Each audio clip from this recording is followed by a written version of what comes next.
Hey, everybody. You are about to hear a brief retelling of the movie The Honeymoon Phase. Before we get started, hit the like button and subscribe.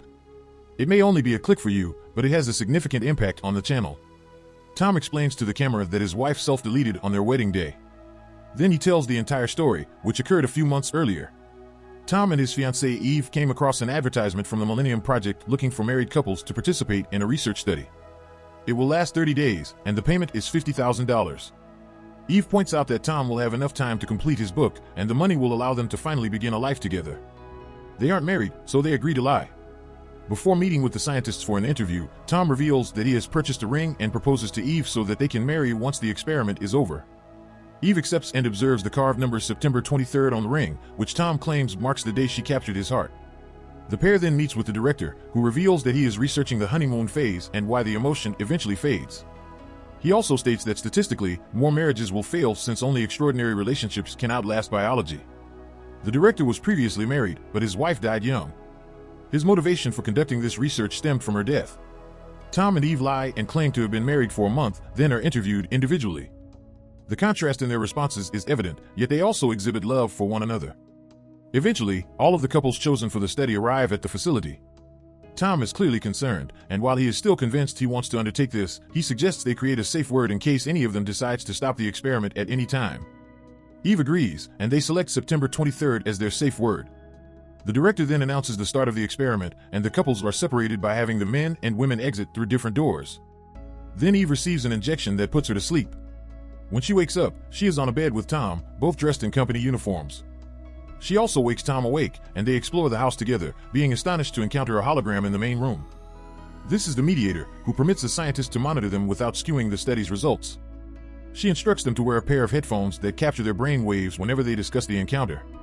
After testing it with a basic question, the mediator informs them that she can be reached at any moment via the device on the table before disappearing. Now the pair can tour the house.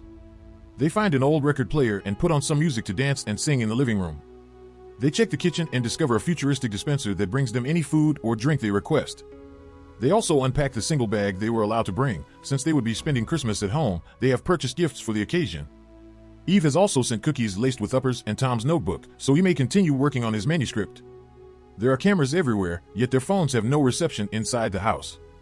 There's also a really good office where Tom can work in peace. In the evening, they ask the dispenser for a variety of items simply for fun. They light the fireplace and bring champagne to the couch to watch a movie on the screen that rises from the coffee table. After that, they walk to their bedroom and cover the camera with their clothes so they may be wicked. Eve tells Tom to use protection, and once they get started, Tom becomes rougher than normal. Eve is shaken at the end of their conversation, so Tom apologizes and consoles her. On day 3, the couple is watching a movie in which the main character delivers birth.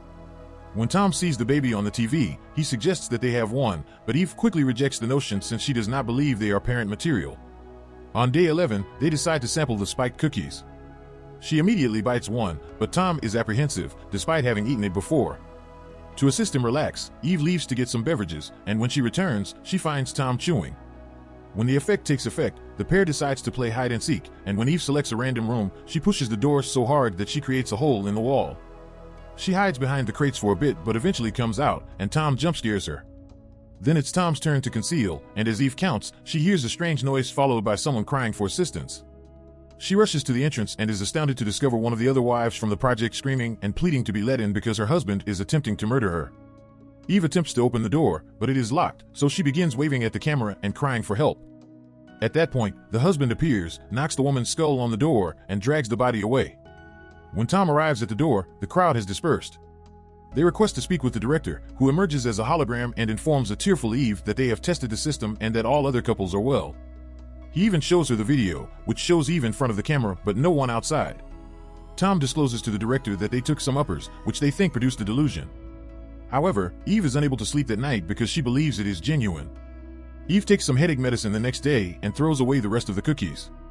Tom requests some naughty time, but Eve declines and instead wants him to work on his manuscript. Afterward, they sit at the table, and Eve begins working on her designs, but Tom does not write anything. Instead, he brings up the possibility of having children again, disregarding Eve's request for silence. She snaps and begins pointing out all of the problems they must fix in their lives before ever considering babies, such as the fact that he wants to live off his writing but hasn't written anything since the study began. Eve assures that if he completes his book, they will be able to discuss starting a family. Tom, filled with hope, goes to the office to write. Moments later, Eve pays Tom a visit at the office and shows him the cover she designed for his book. Tom acknowledges he hasn't made any progress, which Eve finds strange given that he generally can't go a day without writing. He begins to question whether this should be his career, but Eve encourages him not to give up on his desire, mentioning that she fell in love with his passion. Eve then heads to bed, but on her way, she hears a voice say, "Don't trust Tom." When she turns around, she is startled by Tom, who invites her to spend the night being naughty. However, Eve now feels strange and decides to sleep. On day 14, Eve is looking at images of them, and Tom remarks how much he enjoyed their trip. However, Eve reminds out that it was a design exercise and that she inserted him in Photoshop. Tom wonders whether she's okay because she hasn't been wanting to be intimate lately, but Eve tells him that she's simply not in the mood. Eve contacts the mediator in the evening after Tom has gone to bed because her voice warned her not to trust Tom. The mediator claims Tom isn't the man Eve believes he is and admits that based on the files, she didn't expect the pair to make it past the first week. The call stops before the mediator can finish speaking. Eve can't sleep that night, so she goes to the office to see what Tom has written so far, only to become hooked on the dedication expressing his love for her. Tom discovers her, and Eve chooses to question him if he's playing with her, exposing what the mediator stated. She also questions him whether he really ate the cookie, because he used to get horrible hangovers after it. Tom becomes enraged and accuses Eve of not trusting him, hinting that they should split up. A frantic Eve claims she trusts him, she only believes things have been off since they entered the house, and the mediator has made everything worse. Tom explains that it must be part of the test to drive them apart and promises never to lie to her, prompting Eve to hug him and apologize. Eve then decides to maintain a happy mood and begins decorating the house for Christmas. When the mediator attempts to speak to her, Eve just covers the holographic light to keep her out of their life. The following time she looks in the mirror, she notices that she has gained some weight. Meanwhile, Tom has spent a lot of time in his office working, and when Eve finishes decorating, she treats him to some wicked time in front of the fireplace. However, as soon as he kisses her, she asks him to stop and pushes him away, claiming his lips feel different. Tom continues to kiss her to prove her wrong and refuses to stop when she asks, so she bites his lip and forces him to push her to the floor. Tom tries to convince Eve that everything is alright during the next 3 days, but she is skeptical. By day 20, all of her illustrations had turned really frightening. That night, Eve awakens when she hears a noise coming from a hole in the wall and peers through it to see Tom conversing with the mediator. Tom informs her that Eve does not trust anything and is unstable, therefore he wants to help her. The mediator says they'll give her a little sedative.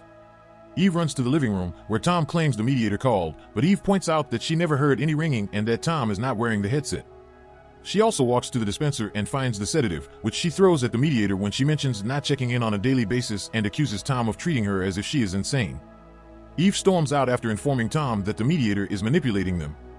Eve feels ill that night and rushes to the bathroom to vomit in the toilet.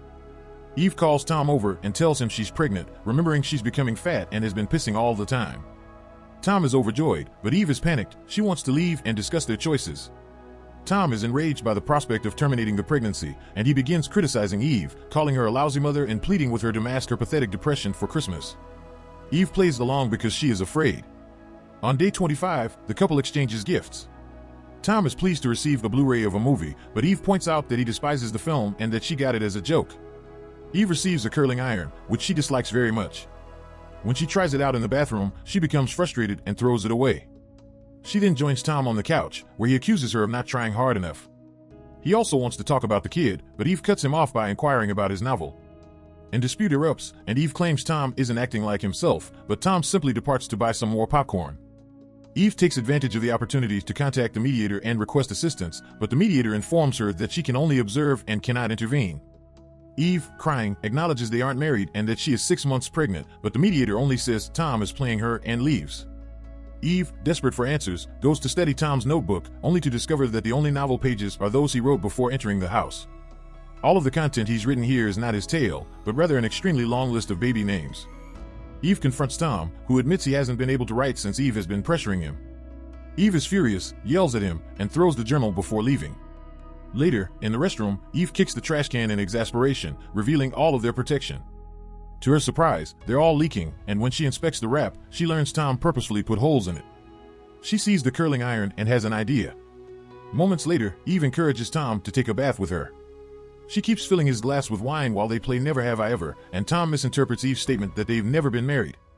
She discloses to Tom that she is aware of his forcing her to become pregnant and mentions September 23rd several times, but he does not understand. Eve, upset, walks to the kitchen and steals a knife, which she conceals when Tom arrives to take her to bed. Eve tries to sleep in the bedroom while hiding the knife under the pillow, but Tom begins to touch her despite her efforts to keep his hands away. Tom reminds her that they are married and that she should fulfill her responsibilities as a wife, so Eve slices his arm with the knife before fleeing. Tom, enraged, grabs her by the hair and puts her on the bed, but Eve kicks him and rushes into the bathroom, locks the door. Then she grabs the curling iron, which has been warming up all while, and enters it into her private space. The anguish is tremendous, and she is unable to penetrate deep enough to kill the baby as she wishes. Tom, enraged, breaks the door glass and rushes in, tossing the iron into the bath and turning off the power. Then he threatens Eve that if she ever tries to harm the baby again, he would kill her. Soon, the electricity is restored, and the director looks to be ending their stay because they are clearly failing. Eve, terrified of Tom's reaction, assures him that she is all right, and the director allows them to stay as long as she takes her sedatives. When Eve inquires as to what happened to the mediator, the director responds that she was fired. Later, Tom surprises Eve with a nice meal but denies her the use of a knife to cut her food. In fact, all kitchen knives were hidden. Then he compels her to dance with him, and Eve wonders where the real Tom is, as this is clearly not him. Tom ignores the inquiry and kisses her, so Eve uses the opportunity to stab him several times with a fork. As Tom falls, Eve snatches the knife from his plate and rushes to the hole in the wall, which she widens so she can go inside. Eve enters the research facility after trekking through a small corridor and discovering a door. When she hears someone approaching, she enters a random room and discovers a group of sleeping women who all seem identical. All of the couples from the research are listed under memory mapping on large screens, while the woman in the bed is classed as a clone. There is also a butterfly buzzing around, which is recognized for its ability to recall genetic memories. Eve is discovered by guards and the director, who admits to cloning Tom and using the actual one to fill in the blanks in the clone's memory. It was previously difficult to map brains, so he began this project to work with several clones simultaneously and refine the procedure. Eve wishes to see the real Tom, and when the director refuses, she awakens one of the women and takes her hostage at knife point. It turns out that the director has cloned his wife and is attempting to perfect the method to bring her back permanently. He has also been using her brain mapping as the mediator. Following Eve's threats, the guards drop their weapons and toss one at her, before a guard proceeds to get Tom. While the director tries to chat to his wife, Eve discovers the woman is unaware she is a clone and tells her the truth. Heartbroken, the wife tells the director that she no longer loves him. The guard returns with Tom, who is finally reunited with Eve. As they hug, Eve opens fire, killing the director, the wife clone, and all of the guards. The couple then attempts to flee, but as they arrive in the corridor, they encounter another Tom, and both men accuse the other of being the clone. They're both bleeding, so Eve kisses the one nearest to her, sensing something's awry. As she steps back, both Toms say September 23rd and begin detailing everything they know about her. Eve isn't sure who to shoot, so she threatens to kill the baby. One Tom tells her to do it, while the other says she shouldn't, so Eve murders the Tom who said no. Eve suddenly starts bleeding down below, and Tom has to carry her out. The couple escapes, but Eve loses the baby. When September 23rd arrives, they joyously marry. During the honeymoon, they begin to get romantic, but Eve panics out when she sees the wrap and notices that this one has also been pricked. She tries to push Tom away, but he grabs her by the neck and chokes her to death while claiming he loves her. When Tom understands what he's done, he attempts to provide CPR but is unable. To hide his crime, he uses some rope to make it appear as if she did it to herself. Back to Tom relating the narrative in the present, he laments and says he doesn't understand why Eve did it because he was the ideal spouse.